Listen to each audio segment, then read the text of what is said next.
was born near the Kyiv, and all my childhood I spent in a city. I know everybody now knows it. It's Bucha. So Wow. I was born. Yeah, I was grow up there, and then when I was, I guess, 12, we moved to Kyiv Mm-hmm. because of father's work. He Mm-hmm. needed to live in Kyiv. But still in Bucha lived my grandparents from both sides, from my mother and from my father. Wow. So tell me about where are they now? My grandmothers both have died several years ago. Actually in 2014. So um, they not see this horrible situation. Mm-hmm. And my grandfather actually died at the end of the March. He We did. couldn't evacuate him.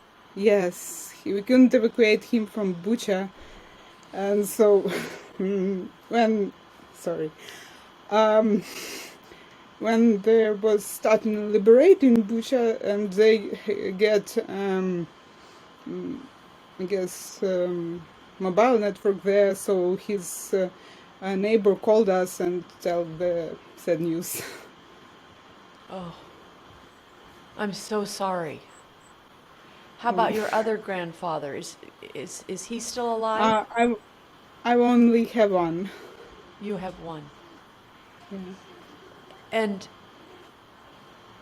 what has it been like to watch what has happened to your hometown? Oh, it's horrible thing. Yeah. Those streets where we used to live as a child, and they now are full of destruction and full of, I know, armed. It's machines, and Yeah. it's horrible thing. We have a flat in an old building there, and neighbors told us that it's fine, it's not broke.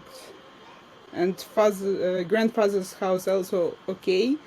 Um, I, our guess is that he died because of lack of electricity and medicine. So this we Uh-huh. can now not say anything because we are not allowed now to go there, Yeah. unfortunately. How far is your hometown from where you live now? I'm now in the west of the Ukraine, Oh, okay. so How far is it from Kiev? um, let me see. It's I guess 600 kilometers. Okay, so quite a Yeah, distance. yeah. It's the So place where we had summer summit with Doximy. will you tell me what life was like for you at the beginning of 2022 when you had a sense that something might happen? Well, there was talks, of course, and we all listened to news and talk in the family, talk with the friends. We are still not believed the time was that it would be happened, but before 2 weeks, I guess, I start bring with myself all documents. Just as I go somewhere, I get my backpack with documents. Mm-hmm. It's just was a for me it was safe feeling. So I bring with myself documents, and I guess it was a week before. Oh, uh, week before, my husband told me to pack a bag with needed clothes for me and my son, so Mm-hmm. it will stay in near the door. So Wow. yeah, When so did I he was suggest prepped. that you when did he first suggest that? Um, I guess it was a week before. Yes, I know. Maybe Wow. he have a sense of something.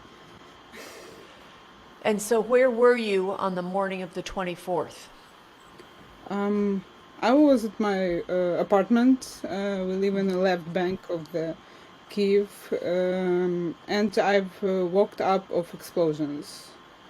Uh, our flat is quite in a high place, so as I heard that huge explosions. It was not as fireworks, uh, but really huge. So I woke up and I asked my husband what to do, what we should do. So I've phoned my parents firstly.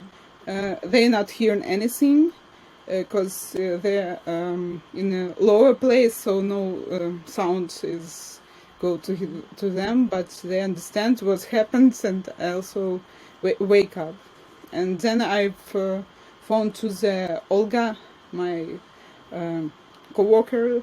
So she was a contact person in our company.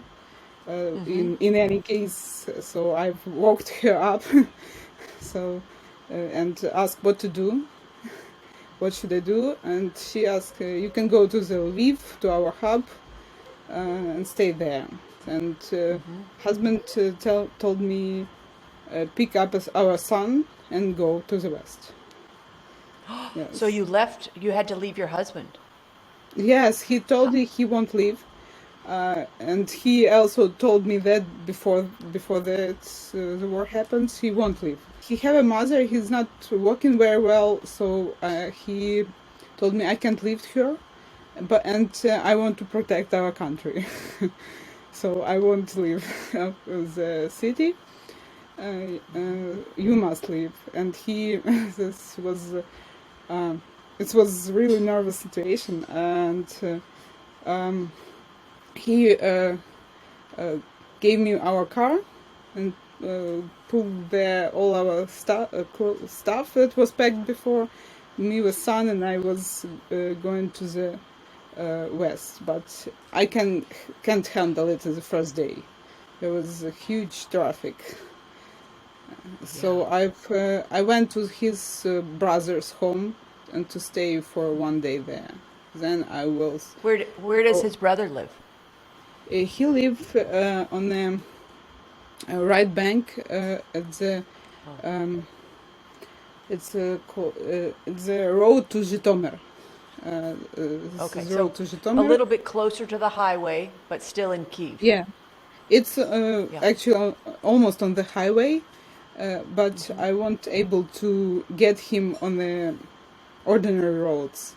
There was full of cars there, so as I know the right bank better than left, I've choose smaller roads, and even it was some kind of field. I don't know, not in the road, so I was able to get to his home. Yeah, because I have an off-road car, and I can go on a bad roads and without roads. Tell So me what it was like to come to a different decision than your husband. Was it hard to leave him? yeah, I'm still missing. So he Yeah. stays there, near the Kyiv, not in this Kyiv, but near the Kyiv in a country house. But still, it was hard. I don't know what's to expect. That was a hard decision. How often are you in communication with him? Oh, every day, twice a day. Okay. We are chatting chats and sending images Yeah. what we are doing. So Alexandra, how old is your son? he is almost 8. How was the transition for him? He was scared. Firstly, at first today he was really scared, and he not leaving me in a second. Yes, but when we get here in the west, he's starting to calm down. Now he's as a child right now, doing his stuff, not wanted to eat something. So Have you been able to find him a school? now we are learning online.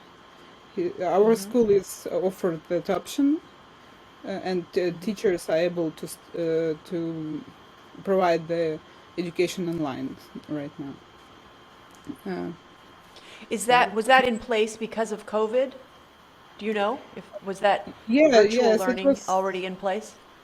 Yes, it started because of COVID, and now I guess it's helped now for that they are able to do online. Yeah. So can you tell me a little bit about how you found a place to live and what that has been like? This is a place of our friends. We are visiting West Ukraine, the Carpathian Mountain, twice a year on a vacation. Usually it's from 10 years, I guess. So we have friends here, and I've called them at the 8 in the morning on the first day of the war and asked if I can come. So of course, they agreed. Yes, of course you can come. Please be safe to come. So, and as soon as I can, I get there. It's so it took me 16 hours to get from Kyiv to the west because we need to choose a road where is uh, no airports, no any other building military objects. So to be safe, of course. And So, yeah. Did you know the back roads well enough to feel confident about how to get to this home? yeah, I've traveled around Ukraine a lot, so I choose small roads instead of highways. So um, Yeah. we it was a little bit problem with fuel, but we managed it. Yeah. And how about food? How did you handle food in your transition? Did you have plenty? We buy food on gas stations, so Okay. it was available, and some of the station also offered a free tea or coffee. Yeah. So it's been about 6 weeks. Tell me what it's been like to be in Western Ukraine with you and your son and your friends. Um, uh, it's good because um, it's quiet here. There's only some air alarms, but not so often. I guess they are switch it on when the whole Ukraine is under attack. I don't know. But it's safe here, and they have shops. The people start working here. We are trying to support local businesses by buying something here, and um, uh, it's also a lot of volunteer organization here who helped.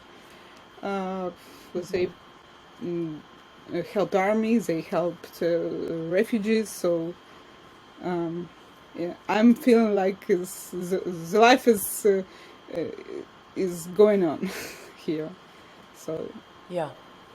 And do you have energy and time to volunteer? on the weekends, we go to the nearest school, where is a refugee center. And trying to help how we can. So, And are most of the people in the refugee center on their way out of Ukraine? it's they have different situations. Some of them Yeah. go out, and some of want to stay here because they don't know nothing about how there is on abroad, so they comfortably stay here. So Yeah. So during the week, are you still working? yeah, And it's to has help that me. been helpful? It's been Yes, helpful? yes, it's helpful. It's I'm not looking at the news every second, so and Yeah. I'm trying to concentrate on work. It's good for mental health, I guess, because I have work Good. to do, and I know that in that case, I can support my country. Good, good. How close to the border are you? Mm, and I guess it's 50 kilometers to the Have you ever Romanian Romanian border. ha- okay. Have you ever considered leaving? Um, I was a few weeks ago, but I know there's a good choice to leave right now. I know there's a lot of people that go in there and they're in a worse situation than I. So Yeah. I don't see any now. I don't see any reason to go there. I'm living safely here. And Yeah. besides, there is my parents come to me, so we are now here. Oh, how far are your parents from you? They Your now parents live. came with you? No, they firstly go on our summer house near the Kyiv and spend there a week or so. I don't remember. And then after that electricity was cut off, I told them to get to the west, to me, actually. Mm-hmm. So they now live in the same house as I, and help me with the child. And are they still with you? Yes, yes, Oh, lovely. So you have your parents and your good friends and your son. yes.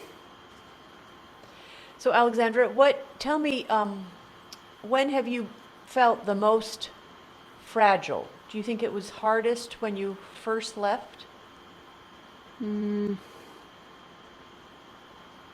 Mm, I guess, yeah, was it was a hard decision to left. But I know that I Very. must to carry about my son, so Yeah. I have to left. And So yeah, many hard, impossible decisions to make, right? yeah, it's really hard. But I understand that my son couldn't be safe there, and couldn't, I guess, Mm-hmm. stay calm and have its mental Yeah. health there at that time. I Yeah. know that in Kyiv Mm-hmm. right now is everything is calm, but husband don't allow me to come back. Right, right. And tell me about what your husband has been doing and how he is. He's trying to go to the territory defense, but they not accepted them because they were full of people. Oh. Yes, then he called his friend in the armed forces, but they also reject him because he have no previous experience. He was told to sit and carry about the mother and uh, carry about the people around in our home. So and not and wait. What to wait? We don't know, but they not needed right now people without any experience. So, what has helped you besides having contact with your husband and working? What other things have helped you during this time? Uh, I guess it's also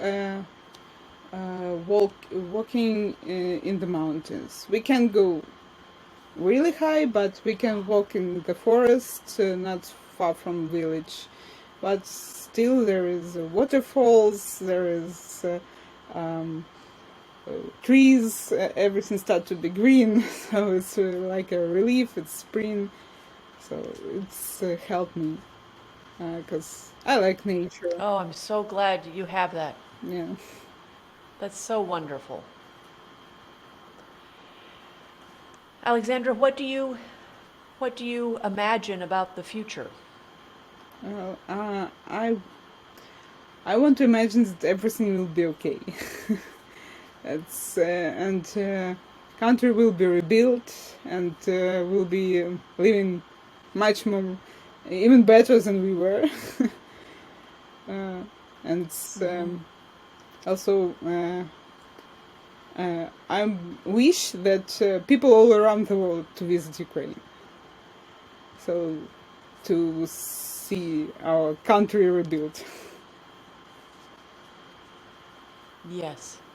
Well, I think the world is on your side. Yeah, and we thank the world a lot. That your people have shown such an extraordinary example of cooperation and solidarity and dignity. It's very moving. Is there anything that you want to share that we haven't talked about? I guess we talked about everything in this situation. And also, I want to thank you, my Doximy, for such a wonderful thing to do. So the world will hear us. Well, Alexander, I really appreciate your taking the time, and I'm so glad you feel safe and that you are close to nature and your parents and your son. That is makes me very happy. Thank you.